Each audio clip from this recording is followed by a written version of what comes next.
मंगलदास जी से विनती करते हैं कि आइए आप भी गोस्वामी श्री तुलसीदास जी के चरणों में अपना पुष्पांजलि समर्पित करें। श्री राम जय राम जय जय राम, श्री राम जय राम जय जय राम। सीताराम। श्री सीताराम जी महाराज की जय हो।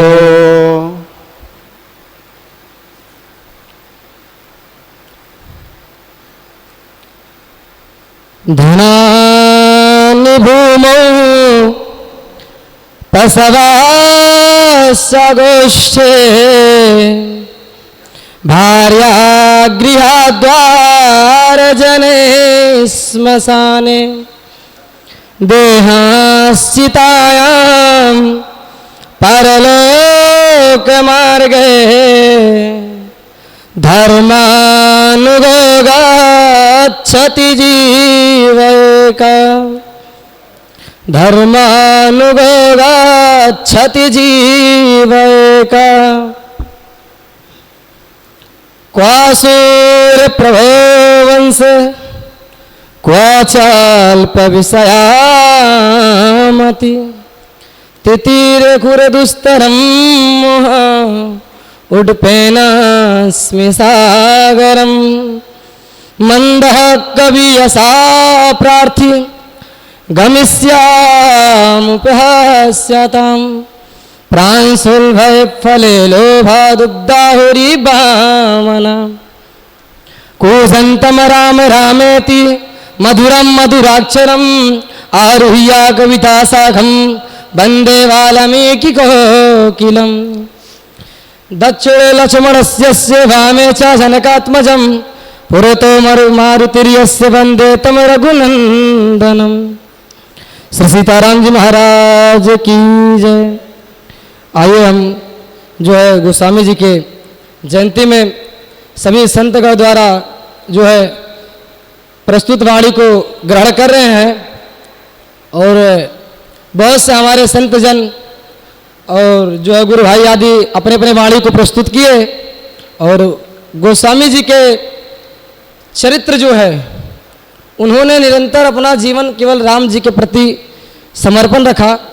तो राम जी के उन चरित्र को गाकर हम लोग भी अपने वाणी को पवित्र कर रहे हैं। तो आइए गोस्वामी जी के जयंती में उनको बारंबार प्रणाम करते हुए उनके जो है कुछ जीवन चरित्र का कुछ परिचय दास देगा। तो गोस्वामी जी जो है कहा जाता है कि पूर्वांतर काल में बहुत से ऋषिगण हुए, जैसे महर्षि पतंजलि आदि न्याय दर्शन लिखे, कणाद माग आदि भूति भावी आदि बहुत से ऋषि हुए पूर्वांतर में। और वशिष्ठ गौतम आदि बहुत से कवि हुए जिन्होंने, वाल्मीकि जी उसमें से हैं जिन्होंने अनेक जो है वाल्मीकि रामायण का रचना किए, इतने अच्छे अच्छे श्लोक को प्रस्तुत किए।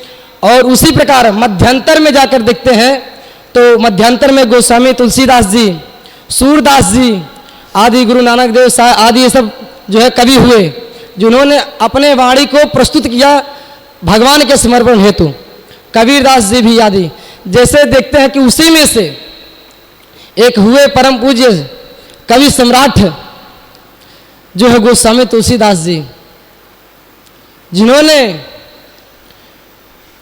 ऐसा बचपन से ही दुख झेलते हुए, और ठाकुर जी को तो जानवे करते हैं कि जिनको कोई नहीं पूछता उनको ठाकुर जी पूछते हैं, जिनका कोई नहीं होता उनका भगवान होते हैं। तो भगवान ही उनका जो है साथ दिए। जगत के माता पिता जो हैं कहते हैं वाग अर्थ विषम प्रक्तो वाग अर्थ प्रतिपत्ति जगत पितरो वंदे पार्वती परमेश्वरो। हम वैसे पार्वती और परमेश्वर माता पिता को प्रणाम करते हैं जो जगत के माता पिता हैं। असली माता पिता केवल हैं तो भगवान भोलेनाथ जी और माता पार्वती जी हैं। और जो है उन्होंने जो है गोस्वामी जी को देखभाल आदि जो है माता जो है पार्वती जी के कहने से जो है शंकर जी जो है उनका देखभाल किए, क्योंकि पिता हैं पिता का कर्तव्य होता है पुत्र का देखभाल करना। माता का कार्य होता है कि जब तक बच्चा छोटा है तब तक उनको भोजन खिलाना आदि की चिंता, जल पीता है बालक क्या कर रहा क्या नहीं कर रहा, उसको भूख लगी कि नहीं लगी, माता का ख्याल होता है। तो जब जैसे जैसे बालक बड़ा हो जाता है फिर पिता का अधिकार हो जाता है पिता का देखभाल करना। तो पिता उस प्रकार अपने इच्छा अनुसार पुत्र का देखभाल करता है, क्योंकि माता की जब तक माता का कार्य था तो माता देखभाल की। ये नहीं कि माता का प्रेम बड़ा हो जाने पर कम हो जाता है। देखिए बालक माता पिता आगे जो है छोटा ही रहता है, कभी बड़ा नहीं होता। इसी कारण जो है वैसे नहीं कि ठाकुर जी को जो है ठाकुर जी कृपा करने लगे, शंकर जी कृपा करने लगे तो माता पार्वती भुला दी, नहीं, उनका भी विशेष कृपा रहा गोस्वामी जी पर, उन्होंने विशेष कृपा किया। तो राम जी को उन्होंने पाने के लिए उनके अंदर भाव था और प्रेम था। तो गोस्वामी जी कहते हैं राम जी के प्रेम के प्रति कि प्रेम करना हो जिसको वो अभी कर ले ठीक है, क्योंकि बाद में बहुत लेट हो जाता है उम्र ढलते ढलते। कहते हैं गोस्वामी जी, राम ही केवल प्रेम पियारा, जानी ले जो जाननिहारा, राम ही केवल प्रेम प्यारा, जानी ले हूँ जो जाननिहारा। राम जो केवल प्रेम प्यारा है, गोस्वामी जी कहते हैं जिसको जानना हो इसी युवा अवस्था में ही जान लेना, बाल अवस्था में जान लेना सबसे बड़ी बात है। गोस्वामी जी क्या किए, गोस्वामी जी ये राम बोला मतलब क्या, राम नाम लेकर वो कह दिए कि बचपन से ही अभ्यास होना चाहिए राम नाम का हर एक बालक को। इसीलिए सनातन धर्म का कथाओं में हर एक कथा व्यास आदि हमारे जितने श्रेष्ठ आदि गुरु हैं तो कहते रहते कि हर एक बालक को देखते हैं भी, जब से यदि ये देखते हैं या हमारे श्री नरेंद्र मोदी आदि योगी आदि जो मुख्यमंत्री जी आए तब से देखा जा रहा कि हर एक बालक के मुख पर राम नाम की गूंज रहती, हर एक बालक जानता है राम नाम। तो ऐसा होना चाहिए हमारे भारत हिंदू राष्ट्र में कि हर एक बालक जो है राम नाम को जाने।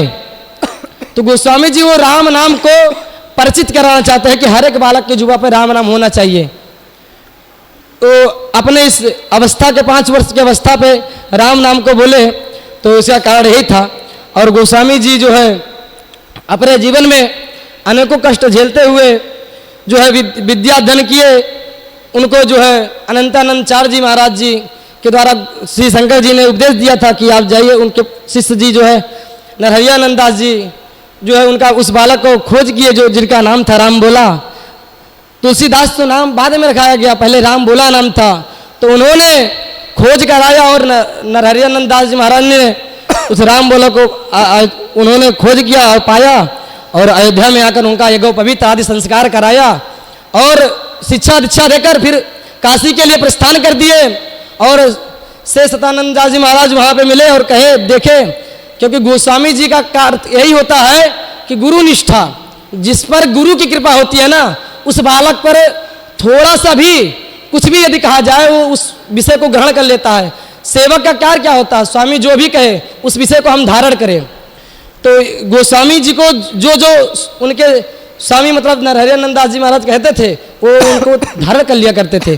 तो श्री सतानंद दास जी महाराज भी देखे कि ये बालक बड़ा प्रबुद्ध लग रहा है, विद्वान लग रहा है, देखने में वैसे चरित्र उसका बता रहा है। तो चरित्र देखकर सतानंद दास जी महाराज उनको अपने शरण में रख लिए। उन्होंने कहा ठीक है, उन्होंने कहा कि महाराज जी हमको दे दीजिए अपने इस चेला जी को, हम थोड़ा देखभाल करेंगे। तो इस प्रकार से उन्होंने दे दिया और जो है कहे कि हम जा रहे हैं चित्रकूट। तो चित्रकूट के लिए वो प्रस्थान कर दिए और उसके बाद ऐसे समय का काल चक्र आया कि उन्होंने जहाँ पर अध्ययन कर रहे थे वहाँ के जो पंडित जी थे सतानंद जी उनका भी ध्यान दो गया, फिर वो चल दिए गाँव के ओर। और उसके बाद वहाँ जाते जाते पता चला गुरुदेव सोचे कि अब यहाँ रहे नहीं, या जो गुरुकुल में पढ़ाते थे गुरुदेव, तो चल दिए अपने गुरु जी के पास। पहुँचते पहुँचते संदेश मिला कि गुरु जी भी का जो है साकेतवास हो गया है। तो उन्होंने इस प्रकार से सोचा गांव के ओर, क्योंकि संत का क्या होता कभी ना कभी गुरु जी ने कहा अभी अपने वाणी से, कल गुरु जी ने प्रस्तुत किया कि संत को कभी ना कभी जो है ये जो जन्मभूमि होती है ना कभी ना कभी अपने प्रति आकर्षित कर लेती है, खींच लेती है संत को। तो उसी प्रकार तुलसीदास जी को भी उनकी जन्मभूमि ने याद दिलाया, वो गए और वहाँ पे उन लोगों ने जो थे वहाँ देखा को समझिए कि सब हमारे परिवार आदि कोई नहीं है, सब नष्ट हो चुका है। उसके बाद वहाँ के प्रजाओं ने जो है तो उन्होंने रोका, महाराज जी को कहा महाराज जी आप यहीं रहिए, विराजमान हुई है, कथा कहिए। और महाराज जी वहीं कथा कहने लगे, यमुना जी के तट पे उन्होंने झोपड़ी बनवा दिया, वहीं पे कथा करते करते फिर एक बार इसे समय के अंतर फिर 80 घाट पे अपने शरीर को जो है सरकेत की गए गोस्वामी जी। इस प्रकार से गोस्वामी जी को चरणों में अपने पुष्पांजलि समर्पित करते हुए आइए भगवान नाम से कीर्तन। सीताराम सीताराम सीताराम सीताराम सीताराम सीताराम सीताराम जय सीताराम सीताराम सीताराम सीताराम जय सीताराम जय सीताराम सीताराम सीताराम जय सीताराम। श्री सीताराम जी महाराज की जय जय हो। श्री सद्गुरुदेव भगवान की जय जय हो। श्रीमद गोस्वामी तुलसीदास जी महाराज की जय जय हो। जय जय सीताराम। जय जय। श्री